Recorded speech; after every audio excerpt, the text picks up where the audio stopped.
Y lo más burdo, lo más terrible de la guerra entre Israel y el grupo terrorista Hamás parece haber llegado a su fin, pero quedan muchas cosas para seguir pensando, discutiendo acerca de lo que fueron esos 2 años de guerra, porque revelaron mucho acerca del mundo y sobre todo de Occidente. Vamos a tener una conversación que es muy interesante, pero para introducir esta conversación yo quiero que recordemos a un personaje que es Anas al-Sharif. Periodista de la cadena Al Jazeera, formalmente se presentaba así, lo vas a poder ver, por ejemplo, en esta imagen, al lado de los rehenes cuando los rehenes eran liberados. Y esta es la imagen posterior. Esta es la imagen de Anas al-Sharif abrazando a Yahya Sinwar. Acá lo tenés exactamente, trabajando al lado de los terroristas de Hamás como reportero de Al Jazeera. Era el jefe de Al Jazeera en Gaza.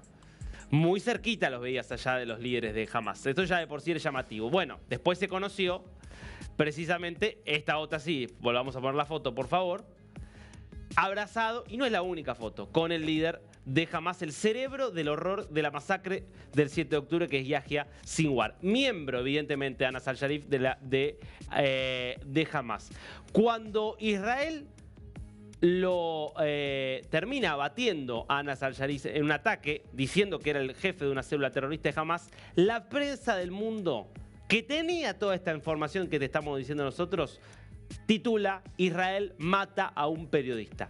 ¿Era un periodista o era un terrorista aliado de Yahya Sinwar? Bueno, es parte de la discusión que hay acerca del rol de la prensa cubriendo un conflicto como fue como fue y sigue siendo el de Israel y Hamás. De esto vamos a estar hablando con Maya Gabriel, que es directora del departamento en español de Cámara, que es el Committee for Accuracy in Middle East Analysis and Report. Maya, ¿cómo le va? Un placer saludarlo. Acá Darío Misraji. Muchas gracias, Darío. Muy bien. Gracias por la invitación. Quisiera empezar por este caso. Por ejemplo, el caso Anas al-Sharif, que fue sin duda un caso icónico de los últimos respecto del caso de cómo se trata esto y que es parte de la cobertura habitual. Y es: Israel mata periodistas en Gaza. Israel no quiere que haya periodistas en Gaza. ¿Esto es así o muchos de los presuntos periodistas resulta que se dedican a otra cosa? Efectivamente, no ha habido permiso para que entren periodistas de afuera a Gaza. Creo que esto es algo que se puede estar a favor o en contra. Hay varias teorías, hay varias discusiones, pero el problema que nos atañe concretamente, por ejemplo, al-Sharif, pero no es el único, es el papel no solamente de los que estaban ahí ya en el terreno, que hemos podido ver. Hay algo que hay que entender. Lo primero es que de Gaza hasta ahora no salía una sola nota sin que tuviera el visto bueno de Hamás. Ha habido en anteriores ocasiones periodistas que sí han estado ahí, que han tenido que salir para decir que lo que dijeron no era cierto. ¿Por qué? Porque Hamás los amenazaba. Hamás conocía a todo el mundo que estaba ahí y tenía a muchos de ellos que tenían vínculos directos, como este es el caso. También entendamos que Al Jazeera es una televisión catarí con vínculos todo con Hamás. Hamás orquestaba un discurso, una narrativa, y estos periodistas, que seguramente en algunos casos son periodistas además de terroristas, no puedo saber si hubo, no se puede saber, se sabrá tal vez si hubo realmente periodistas, pero el caso es que el periodismo dentro de Gaza venía dictado por Hamás. Las cifras que tenemos acceso son todas de Hamás. Nadie puede imaginar un periodista que a alguien en Hamás le dice hay que decir que son no sé cuántos miles de muertos y que el periodista va a decir no, bueno, me lo puede usted demostrar, cuáles son las fuentes. Es decir, eso no sucede. Estamos hablando, Hamás, aparte de un grupo terrorista, es un grupo totalitario que tenía el manejo absoluto de todo lo que es el discurso que salía de Gaza. Entonces, no hay un periodismo independiente ahí que haya podido ejercer su labor de contrastar, corroborar, hacer preguntas incómodas. Y sin embargo, Maya, lo que vimos a lo largo de 2 años es que algunas de las cadenas más respetables, o que creíamos más respetables del mundo, se publicaba algo por alguna de estas fuentes oficiales, que son fuentes de Hamás, y lo daba como cierto, como si fueran informaciones de entidades indiscutibles de cualquier país democrático. ¿Cómo se entiende esa decisión que tomaron cadenas que supuestamente tienen mecanismos de verificación muy sofisticados para publicar algo o no? Es que yo creo que ese es realmente el problema. ¿Qué han hecho los periodistas occidentales? Que jamás tenga gente que se disfraza de periodista o que ejerce periodista a la vez que trabaja con Hamas, bueno, ok, entra dentro de lo que es el razonamiento de Hamas. El problema, creo, más importante es las redacciones en el resto del mundo, en el mundo occidental, a la hora de transmitir la información. Cuando los titulares van directamente a dar la versión de Hamas como válida, ¿no? Incluso son cosas pequeñas, pero por ejemplo tenés un titular que dice Israel, ponelo de Al-Ahli, el ejemplo del hospital de Al-Ahli. Israel mata a 500 personas en un hospital. A nadie se da cuenta que las 500 víctimas te lo decían a la media hora del atentado. Israel, al principio, siempre también su capacidad de reacción suele ser bastante lenta, digamos. Decía que, bueno, que tenían que investigar qué había pasado, pero ya lo daban por válido. Y después, cuando tuvimos suerte, algunos medios se retractaron, otros ni siquiera se tomaron el trabajo de retractar, dijeron que hubo polémica o que se acusaban unos a otros. No, estaba demostrado que no había sido Israel. Pero ya no importa, además, cuando tú ya pusiste un titular, eso es lo que queda. Luego el retractarse después. Y yo creo que gran parte del problema es un problema ideológico del primer mundo que ha optado más por lo que se llamó en su momento el periodismo humanitario. Es decir, no están para contarnos lo que pasa, sino para decirnos cómo tenemos que sentirnos con lo que pasa. Y en esa medida hay una toma de partido inicial que toda la información que ellos van a traer es una información que va a ir reforzando esa idea. Y esto se ve mucho en muchos de los corresponsales que están, o periodistas que cubren esta guerra desde las redes sociales. Ellos ahí se ve cómo repiten constantemente toda la información que va en una sola línea.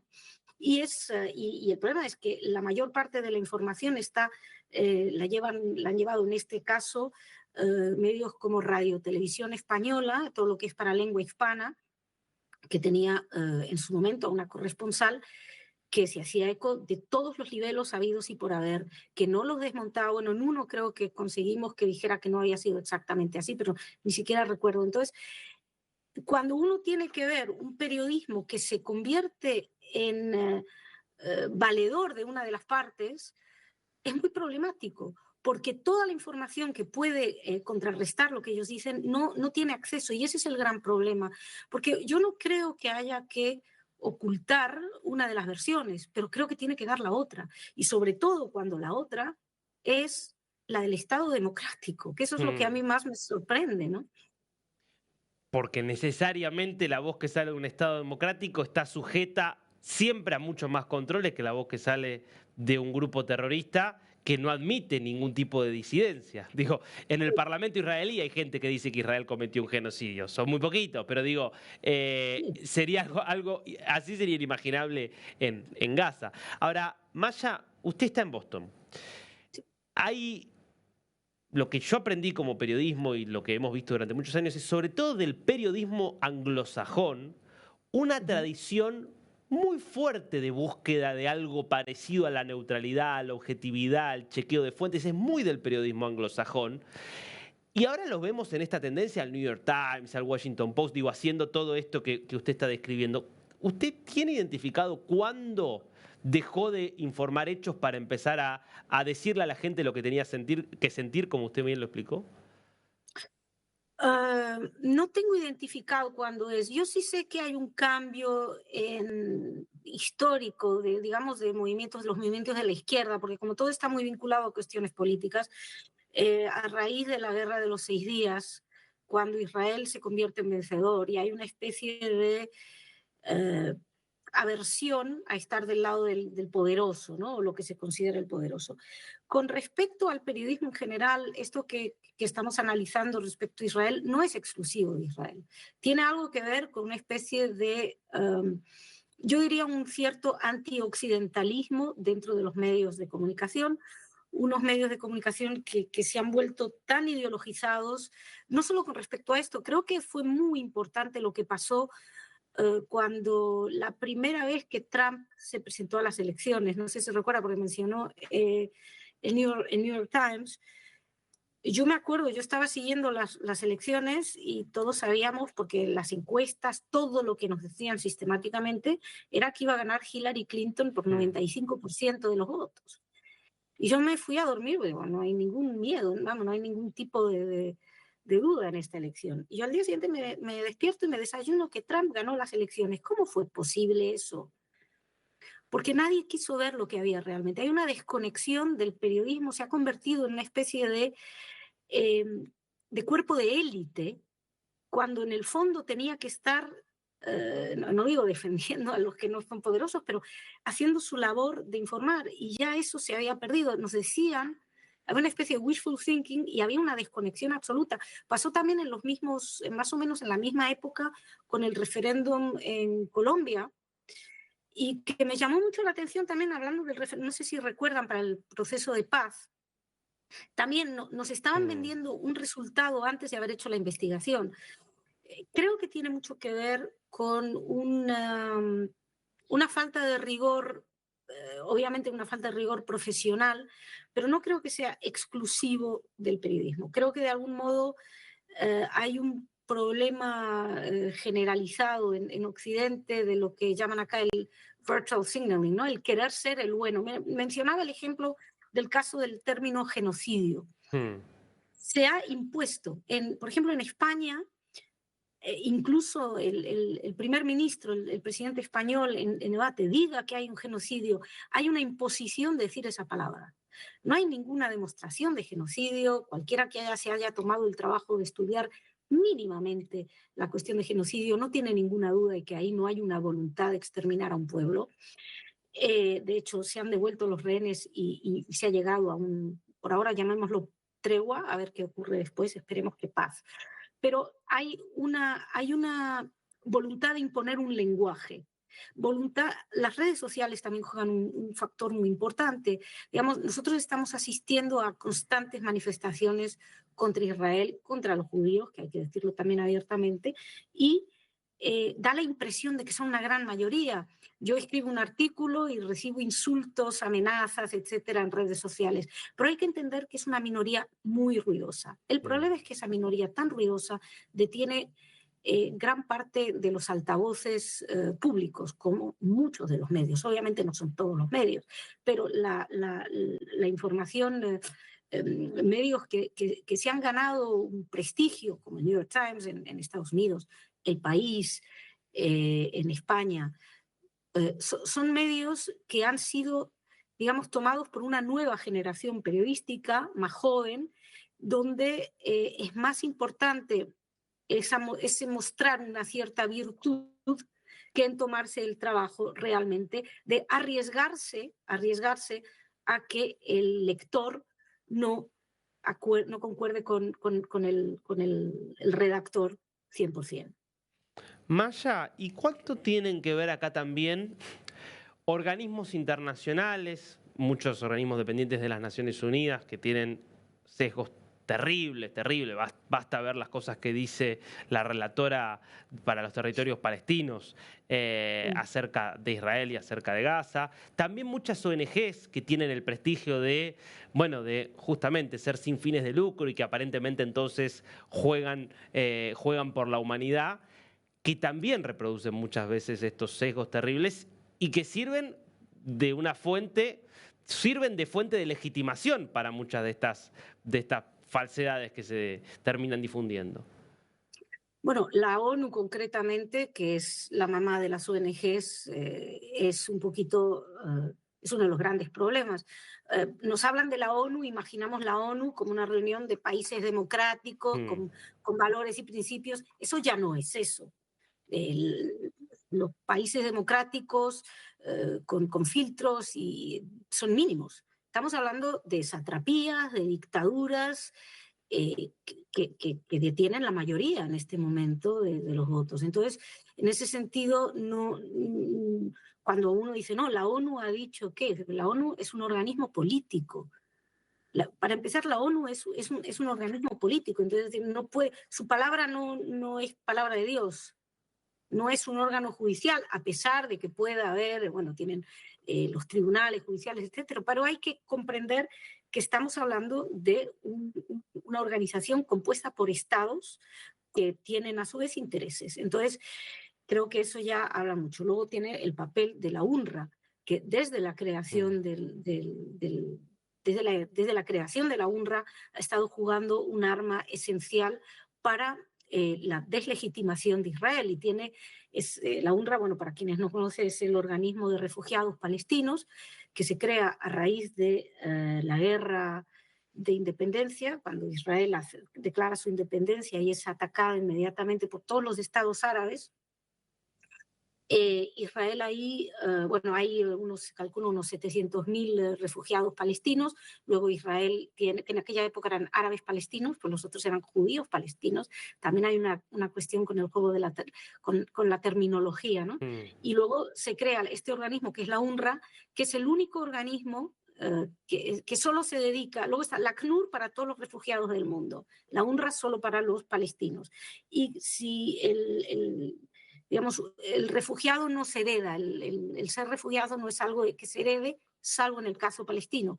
Entonces, de tener 700.000, ahora hemos pasado a tener casi 6 millones de refugiados. Y la UNRWA requiere que vuelvan esos refugiados, o que dicen volver, porque todos han nacido afuera, o casi todos, hay muy pocos que son del 48, quieren que vayan si hay un Estado, tendrían que ir ahí, con lo cual Israel se convertiría en un Estado con una minoría judía, que es un poco la idea cuando te hablan de que no, están reconociendo la existencia de dos estados. Sí, pero hay que reconocer la existencia de dos estados como Estado judío, uno de ellos, de manera que la cuestión de los refugiados no sea un arma arrojadiza. Y eso lo hace la UNRWA desde el principio. La ONU, la UNRWA tenía miembros de la UNRWA que estuvieron involucrados en el ataque del 7 de octubre. Estamos hablando de que los organismos internacionales que supuestamente están para vigilar son parte del problema. Los lobos están controlando el gallinero. Maya, una última pregunta y la despido agradeciéndole enormemente por su tiempo. El daño que ha provocado en el periodismo, en la información en general, estos últimos 2 años, donde parece que todo esto se ha exacerbado, ¿cómo se empieza a resolver esto? ¿Cómo se empieza a desandar un poco este camino que la sensación es que ha destruido por completo el periodismo? Yo creo que el periodismo tiene que hacer una gran reflexión. En primer lugar, tiene que dejar de estar a la defensiva cada vez que se le reprocha algo. Nosotros contactamos con los periódicos cada vez que hay algo mal. Es como si uno les estuviera haciendo daño. No. Un error lo tiene cualquiera y hay que arreglar. El problema es cuando eso ya no es un error, cuando es una política. En ese sentido, yo creo que el periodismo tendrá que analizarse realmente, y creo que las redes sociales y otros medios han venido a cubrir ese lugar que están dejando. Yo tengo más información gracias a Twitter o X muchas veces que leyendo algún medio tradicional, y en ese sentido hasta que ellos mismos no estén dispuestos a ver por qué han perdido la credibilidad, porque además hablamos de esto de la cuestión de Israel, pero podemos hablar de cualquier otra cosa, cualquier cosa política, donde hay una caída en desgracia de los medios de comunicación tremenda. Maya Gabriel, un placer realmente. Muchas gracias por este tiempo con News. Muchas gracias, Darío. Muchas gracias a CNews.